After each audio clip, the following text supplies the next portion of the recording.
In today's Farm Report, if you're looking to buy a single-family home in rural America, some USDA programs may be able to help. Rod Bain with the USDA has more. People think we're just agriculture. What USDA really is a community development agency. And Tony Hernandez says there are a variety of ways the Agriculture Department is building up rural communities, and in turn, economic opportunities, some of which come from USDA's rural development, such as supported infrastructure and broadband construction.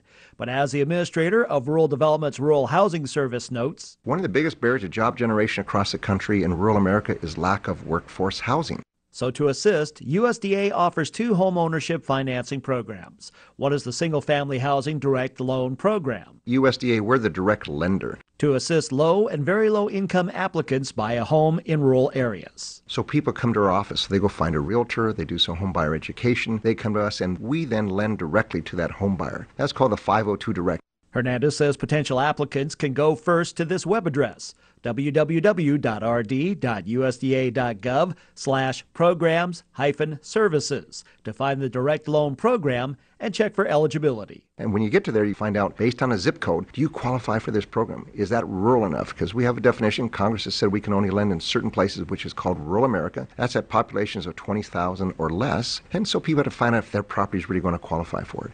Then there is the Single Family Housing Guaranteed Loan Program. We're just guaranteeing the loan. The lender's actually providing the cash. To assist moderate income applicants. The guarantee program, that's where we work with the private sector. They are their lender for us. And so people qualify to go talk to a realtor, and you go to a lender, and the lender will close the loan. The reason we do that is that without the government guarantee, lenders might not be willing to lend in rural America because it's riskier to lend there. So we're trying to find a way through these programs to provide a guarantee for the lenders so they can get a house offered through a loan, through a lender, so somebody becomes a home buyer. In addition, Rural Development offers grants and loans for single-family home repairs. They call it the 504, and the whole purpose is to keep somebody in the house. We offer a grant up to $7,500. We do a loan up to $20,000. The whole purpose is to repair the homes so people can stay there. We have some older homes in rural America. We have to change the piping. We have to put a new roof on it. So it's health and safety improvements we're trying to do. And like other rural housing service programs, there are eligibility requirements based on factors such as location and income. If you're 62 or over, you can get a grant. So it helps you change the house so you can stay there and live in place so you don't have to move someplace else.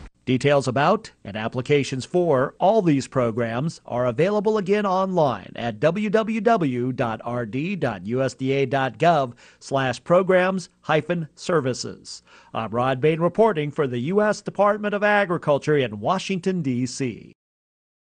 1 in 4 rural kids is food insecure. That's Agriculture Secretary Tom Vilsack speaking at the National Rural Assembly Wednesday in the nation's capital. 95% of the counties with high child poverty rates are rural. In fact, a third of rural counties have child poverty rates in excess of 20, 25, 30%. As a means of dealing with it. The first thing we have to do, I think, is we have to make people aware of the problem. Secondly, we need to make sure that folks understand that there are programs out there that can provide help and assistance. On the flip side, the USDA Economic Research Service report, Household Food Security in the United States in 2014, shows food insecurity overall is declining. Since 2011, the report's going to show that we have 2 million fewer people who are food insecure. And on a positive note for rural America, 2/3 of rural counties have added jobs in the last year. That's good news. They also have increased access to safe and nutritious foods. For USDA Radio, Susan Carter, Washington, D.C. The Healthy Hunger-Free Kids Act of 2010 is up for reauthorization by Congress this year. That act allows the USDA to set new school meal nutrition standards. Gary Crawford with the U.S. Department has more on the debate that continues. It was the year this song was a big hit. I've got the sun in the morning and the moon at night. 1946, when then President Harry Truman signed the law creating a permanent national school lunch program to provide low or no-cost lunches to children from low-income families. This is a vital part of the work of helping to make a healthier and happier life for all our children in the years ahead. And 64 years ahead in December 2010, when President Obama signed the Healthy Hunger-Free Kids Act, essentially continuing the school lunch and breakfast programs with some changes, he quoted Truman himself. Harry Truman said, that nothing is more important in our national life than the welfare of our children, and proper nourishment comes first in attaining this welfare. The Healthy Hunger Free Kids Act authorized the Agriculture Department to institute a set of federal nutrition standards for school meals and snacks that schools would have to meet to participate in the National School Lunch and Breakfast programs. Now, fast forward another 5 years to just a few days ago. I'm here to make the case that it's important to the security of this country long term to invest in our kids, to invest in their health and their nutrition.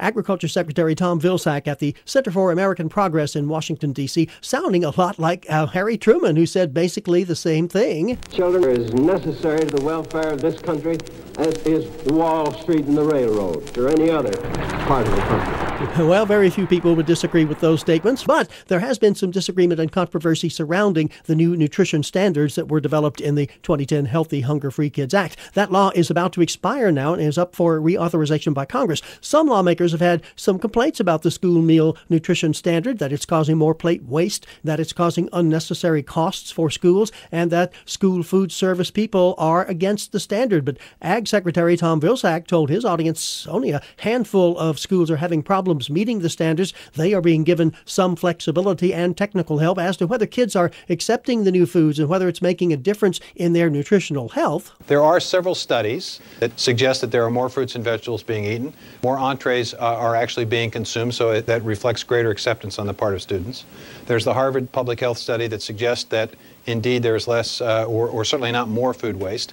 There is the CDC study that just came out that indicates that indeed young people are consuming more fruits and vegetables. Nonetheless, some lawmakers say that when they take up this reauthorization of the Healthy Hunger Free Kids Act, they will try to roll back the school meal nutrition standards. Vilsack said taking a step back would be a mistake. He says changing the eating habits of Americans to cut down on obesity and all the health problems caused by poor nutrition is not something you can do in just 5 years, and the effort needs to continue. And if given an opportunity to do over a long period of time, it will result in healthier youngsters, better achievement at school, a stronger economy, and more young people to draw from in terms of military and other service. In other words, he says it's vital to our national security. In Washington, Gary Crawford for the U.S. Department of Agriculture. That record-setting heat is boding well for crop development in other areas. USDA meteorologist Brad Rippey. Great news for crop maturity in the Midwest, pushing some of those later developing corn and soybeans toward maturity or to full maturity. But at the same time, it's taking a bit of a toll on pastures and some of the late developing crops across the southern and eastern United States, including double crop soybeans. Take Illinois, for example, where Chicago and Rockford are experiencing their hottest first 7 days of September since 1960. However, with this unusual start, says Rippey. As we move into September 8th, though, we've seen some cooler air moving into the plains and Midwest. A little bit of that extreme heat lingering across the south, but that too will soon go away as a couple of strong cold fronts push through the Midwest, the South, and the East, putting to an end this early season heat wave. But in the western U.S., the heat will once again be in full force early next week. For USDA Radio, Susan Carter, Washington, D.C.